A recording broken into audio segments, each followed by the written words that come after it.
Researchers and mental health practitioners have long documented personality disorders among parents who engage in severe parental alienating behaviors.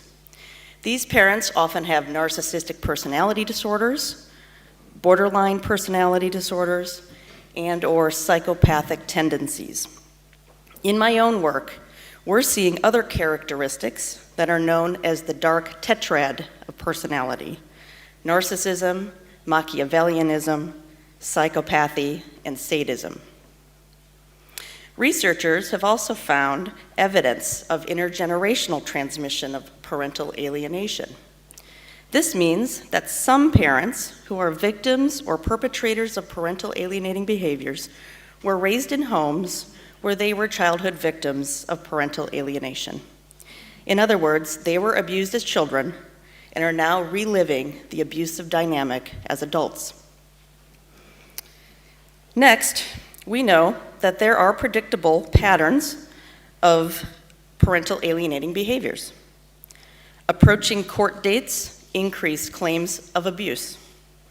The introduction of a new romantic partner, spouse, or a half-sibling poses a threat to the alienating parent, resulting in increases in parental alienating behavior, perpetration, and intensity.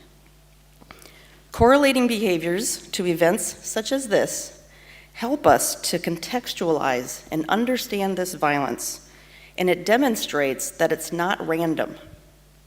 The behaviors are predictable and intended to get and maintain control over the child and the targeted parent, particularly when the alienating parent's perceived control is being threatened. Finally, my own research shows that there are extreme power imbalances in families where there is parental alienation. These power imbalances are exacerbated by child custody practices that put primary custodial care into the hands of the preferred parent, leading to more serious parental alienation of the children from the targeted parent.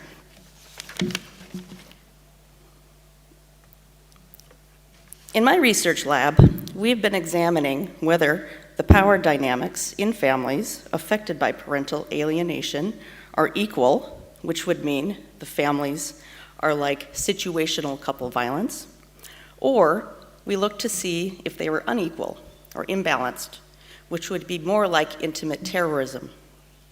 Using interdependence theory as our framework, we have been categorizing situations described by targeted parents.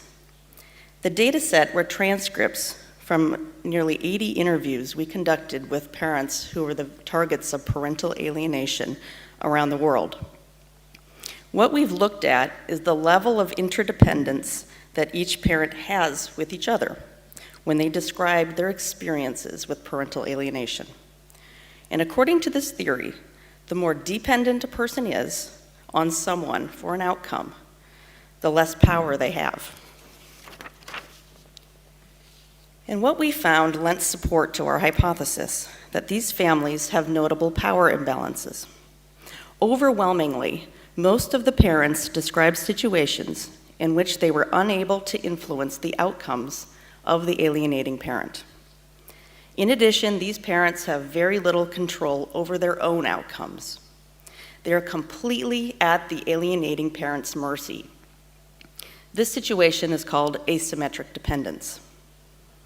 And there are two pure variations of this type of dependence. One is where the more powerful person has all control and will try to erase the other person or push them out of their life entirely. The other is when the powerful person tells the other one to comply with them, to follow their orders, and if they don't, they're punished. The alienating parent has the allegiance of the child. They have their loyalty, and this gives them a lot of power. They have all the power and control, but yet that's never enough for them. Even when alienating parents have power, they keep doing things to maintain it, because they're constantly threatened to lose it. Obtaining all custody and controlling the targeted parent with gatekeeping behaviors is a goal for most parents who alienate their children. And giving them all custody does not stop parental alienation. Targeted parents are unable to reciprocate alienating behaviors in this situation. The children will use anything they say or do to justify pushing them away. The only recourse the targeted parent has is to help others help them, or get others to help them. They seek legal action to get more control in order to see their child.